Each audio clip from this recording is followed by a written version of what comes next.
Bismillah Rahman Rahim. Today we have to discuss the subject number theory for the classes of BS Mathematics second semester. The basic ideas about the number theory that's already learned in sometime before this lecture. So now we have to discuss in detail.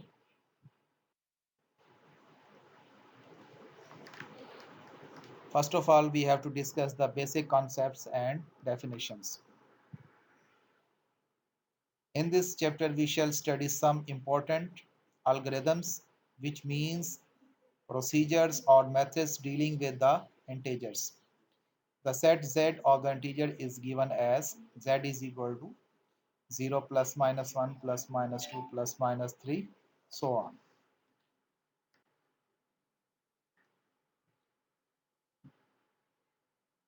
You see that in this chapter, z plus and the operation dot is a field. The two main subsets z plus and z bar, that is set of positive integers and set of negative integers that the subset हैं दोनों z के set of integer के defined as z plus का जो set होता है वो 1 से स्टार्ट होकर पॉजिटिव इन्फिनिटी की तरफ जाता है. z bar mean set of negative integers जो -1 से शुरू होता है, -2 -0, ये डिक्रीज हो जाता है माइनस इन्फिनिटी की तरफ. जीरो जो है ना तो सेट ऑफ पॉजिटिव इंटीजर्स में आता है और ना ही सेट ऑफ नेगेटिव इंटीजर्स में आता है. तो नंबर थ्योरी में जो भी हम बात करेंगे वो टोटल जो हमारे पास सेट डिस्कस होगा वो सेट ऑफ इंटीजर्स के ऊपर होगा. सेट ऑफ इंटीजर्स इसके अलावा कोई भी जो दूसरे आपके पास हैं पॉइंट्स वाले वो डिस्कस नहीं किए जाएंगे. Just only set of integers. अगर हम बात करते हैं set of non positive integers यानी जो पॉजिटिव नहीं होंगे तब जीरो शामिल हो जाएगा, जीरो से लेके -1 -2 -3 माइनस इन्फिनिटी. और अगर हम बात करते हैं set of non negative integers यानी नेगेटिव ना हो तो फिर इसका मतलब नेगेटिव वाले कैंसिल हो जाएंगे, तो ये जीरो से पॉजिटिव इन्फिनिटी की तरफ चल पड़ेगा. तो ये दोनों डिफरेंट चीज़ें हैं. सेट ऑफ पॉजिटिव इंटीजर्स और set of non negative integer, they are two different sets. तो इन चीज़ों का आपने ख्याल रखना है, सेट ऑफ पॉजिटिव इंटीजर का भी और set of non negative integers का.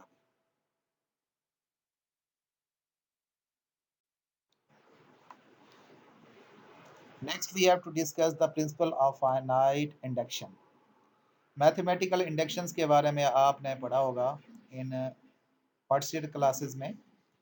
चैप्टर नंबर 8 पूरा का पूरा चैप्टर था इंडक्शन मेथड. तो इंडक्शन मेथड में जो स्टेटमेंट होती है वो कुछ इंटीजर्स पे प्रूफ की जाती है. हम उस प्रोसीजर को दोबारा से एक दफ़ा रीड आउट कर लेते हैं.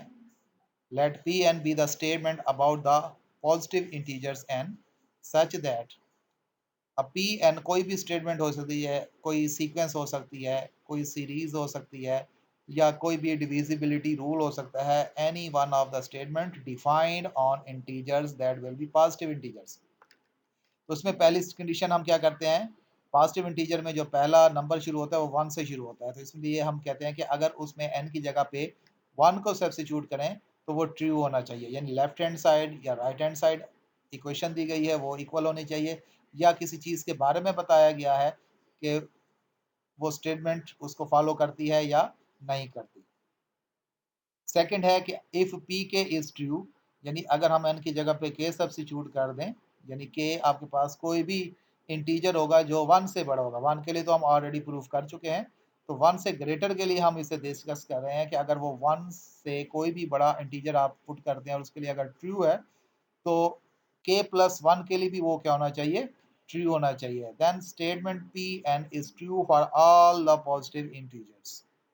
जैसे अगर हम कहते हैं कि 5 डिवाइड करता है 5 की पावर n को, अगर आप n 1 पुट करेंगे तब भी डिवाइड करेगा, अगर आप 2 पुट करेंगे 5 का स्क्वायर 25 तो तब भी 5 उसको डिवाइड करेगा. n की पावर 3 125 बन जाएगा, तभी उसको 5 डिवाइड करेगा। तो हम इसी तरह सपोज कर लेते हैं कि किसी भी एन के लिए, एन आप जो मर्जी आप नंबर रख दें जो पॉजिटिव होगा, चाहे आप 10 रख देते हैं, तो 5 की पावर 10 को अगर 5 तकसीम करता है तो 5 की पावर 11 को यानी k प्लस 1 को भी डिवाइड करेगा। तो general principle of the induction क्या है? Let P N be the statement concerning the integers N, then if p n naught is true for some n naught belongs to z। अब ऊपर वाली जो स्टेटमेंट की बात की थी वो just set of positive integer थी, और अब जो हम जनरल प्रोसीजर को डिस्कस करते हैं वो ऑल इंटीजर्स होगा, चाहे उसमें पॉजिटिव आ जाए चाहे नेगेटिव आ जाए। एन नॉट के लिए अगर कोई भी स्टेटमेंट आप चेक कर सकते हैं कि वो ट्रू है, और के लिए आप सपोज कर लेते हैं कि वो ट्रू है, तो फिर के प्लस 1 के लिए भी क्या होना चाहिए, उसे ट्रू होना चाहिए, तो फिर वो ऑल इंटीजर्स के लिए भी क्या हो जाएगा, ट्रू हो जाएगा। तो अबव द प्रोसीजर जो है वो जस्ट आपके पास पॉजिटिव के लिए था। जो जनरल प्रोसीजर है वो किसी भी जेड के लिए हो सकता है, उसमें चाहे आप नेगेटिव नंबर्स ले लें चाहे आप पॉजिटिव नंबर ले लें, इस पे ऊपर कोई भी कंडीशन नहीं होगी, लेकिन जो भी नंबर आप लेंगे वो आपके पास क्या होना चाहिए, इंटीजर्स होने चाहिए। अब हम कुछ लॉज को डिस्कस करते हैं। यहाँ पे कुछ लॉज हमारे पास दिए गए हैं, जो सेकंड सेमेस्टर में बच्चे हैं वो ऑलरेडी अलजेब्रा भी पढ़ रहे होंगे, और उसके साथ नेक्स्ट सेमेस्टर में आपके पास मैथमेटिकल स्पेसेस भी शुरू हो जाएंगी, कैलकुलस भी आप पढ़ रहे हैं, तो उसमें ये जो लॉज हैं वो ऑलरेडी डिस्कस किए जाते हैं। ट्रिकोटोमी प्रॉपर्टी जो है लॉ है वो क्या है कि अगर कोई भी दो इंटीजर्स आप अगर लेते हैं, exactly one of the following is true, A और बी आपस में उस वक्त इक्वल हो सकते हैं, ए बी से लेस हो सकता है या ए ग्रेटर देन बी से हो सकता है, यानी इन तीनों में से कोई एक कंडीशन होल्ड करेगी, या दोनों इंटीजर्स आपस में इक्वल होंगे, या पहला इंटीजर दूसरे से लेस होगा, या पहला इंटीजर दूसरे से ग्रेटर होगा। इन तीन के अलावा कोई और शर्त हमारे पास नहीं पाई जाएगी। नेक्स्ट हम डिस्कस करते हैं well ordering principle. Every non empty subset of z plus, यानी set of integer positive integer में से कोई भी आप एक सबसेट लेते हैं, कंटेन्स एट लीस्ट एलिमेंट, यानी उसमें से एट लीस्ट एलिमेंट उसमें जरूर कंटेन्स करेगा, इसे कहते हैं वॉल एल्डिंग प्रिंसिपल। थर्ड हमारे पास है डिविजिबिलिटी क्राइटेरिया। क्या है कि अगर ए और बी कोई से दो इंटीजर्स हैं और ए जो है नॉट इक्वल टू 0 है, then a is said to be divide b if there exists an integer c such that b is equal to ac। यानी a और b आपने कोई से दो इंटीजर ले लिए, जो a की कीमत है वो नॉट इक्वल टू 0, क्योंकि जो डिवाइड करने वाला होता है वो कभी 0 नहीं होता, यानी 8/0 आपने कहीं भी नहीं देखा होगा, 0/8 आप देख सकते हैं कि 0/8 का आंसर 0 हो जाता है। तो जो डिवाइजर होता है वो कभी भी आपके पास 0 नहीं होना चाहिए। कहता है अगर ए और बी कोई से दो इंटीजर हैं, तो फिर अगर आप उनको डिवाइड करना चाहते हैं, यानी बी को ए पर डिवाइड करना चाहते हैं, तो फिर क्या होगा, आपके पास रूल उस वक्त अप्लाई होगा डिविजिबिलिटी क्राइटेरिया का, अगर आपके पास एक थर्ड इंटीजर सी एग्जिस्ट करना चाहिए such that B is equal to A C, यानी ए बी को डिवाइड कर गया। मैं एग्जांपल के जरिए से बता सकता हूँ, जैसे ये एग्जांपल बताई गई है कि ए इज इक्वल टू 7 है और बी इज इक्वल टू 35 है। अब ए 7 है बी 35 है, सबसे पहले हमने ये देखना है कि डिवाइड किसने कराना है, तो ए इज इक्वल टू 7 आपके पास डिवाइजर है जो 0 नहीं है, 0 से बड़ा है, और बी आपके पास कितना है 35। इसका मतलब जब 35 को 7 पे डिवाइड करेंगे तो आपके पास आंसर एक आएगा, वो होगा 5। 35 डिवाइडेड बाई 7 का आंसर आएगा 5। तो ये जो 5 आपके पास इंटीजर है ये एज ए सी एग्जिस्ट करेगा अगर वो उसको कंप्लीट डिवाइड करता है। जब भी कोई रकम किसी को कंप्लीट डिवाइड करेगी तो एक third integer as a quotient आपके पास जरूर एग्जिस्ट करेगा। अब ये जो 35 है इसका आंसर किसके बराबर होगा, 7 ज़रब 5 के, यानी 35 इज इक्वल टू 7 मल्टीप्लाई 5। यहाँ पर 35 बी है, 7 ए है, और जो सी एग्जिस्ट किया गया है नंबर यहाँ पर कितना है, वो 5 है। तो ये इजीली आपको समझ आ गया इस चीज़ के बारे में। अब हम नेक्स्ट एग्जांपल के जरिए भी इसको हम देख सकते हैं।